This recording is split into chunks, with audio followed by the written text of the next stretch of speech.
न्यायालय में की जाती है, उच्चतम न्यायालय में की जाती है। उसके लिए जरूरी नहीं है कि वो हाई कोर्ट हो। जबकि रिवीजन सिविल प्रक्रिया संहिता में बताया गया है, रिवीजन हमेशा हाई कोर्ट को ही, रिवीजन करने की पावर हमेशा हाई कोर्ट को ही दी गई। यानी रिवीजन की जो शक्ति है वो सिर्फ और सिर्फ किसको प्राप्त है, जिले के हाई कोर्ट, राज्य के हाई कोर्ट को प्राप्त है। यानी रिवीजन हमेशा हाई कोर्ट में ही किया जाता है। ठीक है, नेक्स्ट अंतर क्या आता है कि अपील केवल डिग्री या ऐसे आदेश के विरुद्ध अपील हो सकती है जो या किया जा सकता है,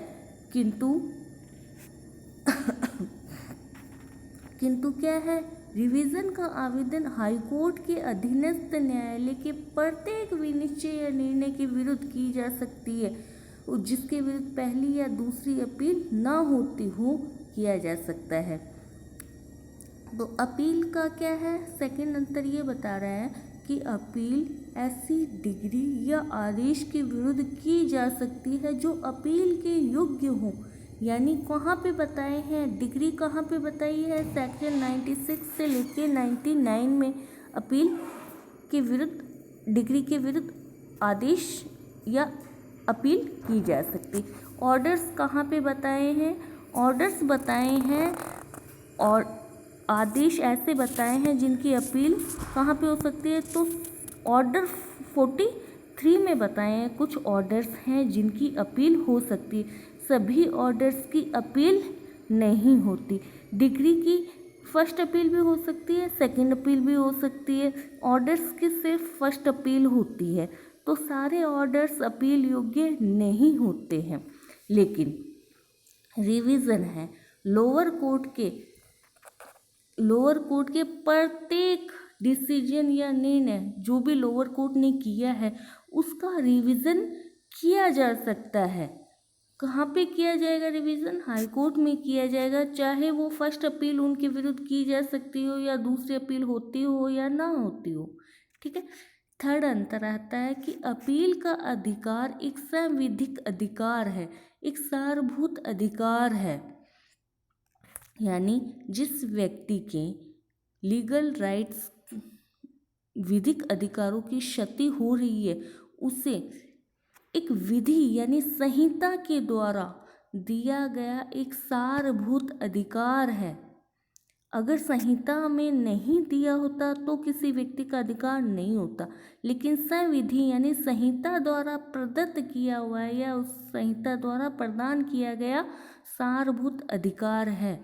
संहिता ने यानी सिविल प्रक्रिया संहिता में अगर बता दिया इस डिग्री या इस ऑर्डर की अपील हो सकती है तो उसकी अपील होगी। वहाँ पर कोर्ट या कोई मना नहीं कर सकता कि आप इसकी अपील, इस डिग्री या आदेश की अपील नहीं कर सकते। परंतु जो रिवीजन की पावर है वो हाई कोर्ट का डिस्क्रिशनरी पावर है, विवेकीय अधिकार है। वो हाई कोर्ट के विवेक पे निर्भर करता है कि वो उसमें रिवीजन करे या नहीं करे, क्योंकि वहाँ पर कोई पक्षकार अधिकार पूर्वक नहीं कह सकता कि इस ऑर्डर की, इस डिसीजन या इस निर्णय की का रिवीजन हाई कोर्ट करे। वो हाई कोर्ट की डिस्क्रिशनरी पावर है कि वो उसका रिवीजन करे या ना करे। नेक्स्ट अंतर आता है कि अगर एक मर्द पक्षकार के विधिक प्रतिनिधि को एक विहित अवधि के अंदर पक्षकार नहीं बनाया जाता तो अपील का उपशमन हो जाता है, किंतु रिवीजन का उपशमन नहीं होता। कि अगर मान लो वाद का कोई पक्षकार था और उसकी डेथ हो जाती है तो उसके एलआर को, उसके विधिक प्रतिनिधि को एक टाइम पीरियड होता है कि उसे विधिक प्रतिनिधि की हैसियत से जोड़ा जाए। और अगर वो विधिक प्रतिनिधि टाइम पीरियड जो निश्चित है उसके भीतर अपील नहीं करता है तो अपील करने का अधिकार का उपशमन हो जाता है, अबेटमेंट हो जाता है, समाप्त हो जाता है।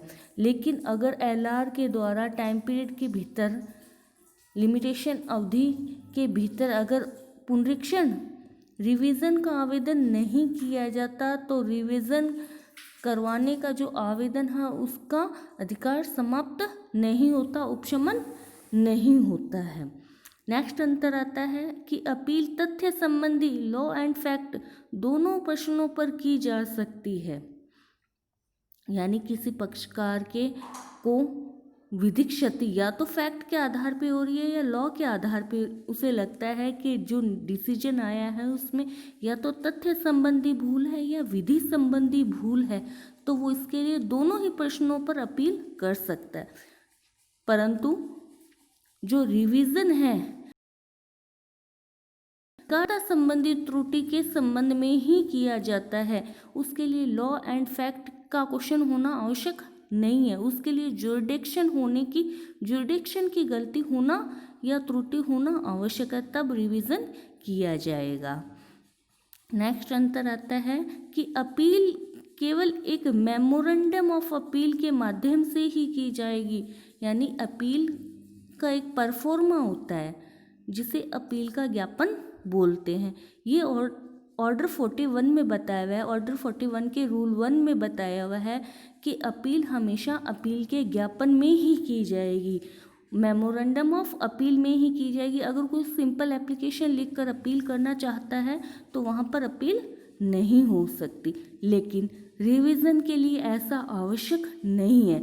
वो एप्लीकेशन के माध्यम से या एप्लीकेशन के थ्रू भी रिवीजन के लिए आवेदन कर सकता है, या हाईकोर्ट सुओ मोटो भी संज्ञान ले सकता है, सब प्रेरणा से भी रिवीजन का कह सकता है। हाईकोर्ट की डिस्क्रिशनरी पावर है कि वो सुओ मोटो भी रिवीजन कर सकता है। नेक्स्ट आता है अपील का अधिकार एक सारभूत अधिकार है, परंतु धारा 115 के अंतर्गत रिवीजन का आवेदन किया जाना सारभूत अधिकार नहीं है। सेक्शन 115 में बताया हुआ है कि रिवीजन करवा सकता है, न्याय हाईकोर्ट कर सकती है रिवीजन, या कोई पक्षकार आवेदन कर सकता है, लेकिन वो सारभूत अधिकार नहीं है। सेक्शन 115 अनिवार्य रूप से हाईकोर्ट के लिए ये शक्ति का स्रोत है कि वे लोअर कोर्ट या अधीनस्थ न्यायालयों पर सुपरविजन के कार्य के तहत रिवीजन कर सकती है। ये उसकी पावर बताई हुई है कि वो जो लोअर कोर्ट हैं उनके डिसीजन जो दिए जाते हैं उन पे सुपरविजन करने के लिए हाई कोर्ट क्या कर सकती है, रिवीजन की पावर या रिवीजन के राइट को यूज़ कर सकती है। तो ये था अपील और पुनरीक्षण में अंतर, कि अपील के मामलों में की जाती है और जबकि रिवीजन कौन सा न्यायालय करता है, क्यों करता है, वो कौन से प्रश्नों पर रिवीजन या किया जाता है।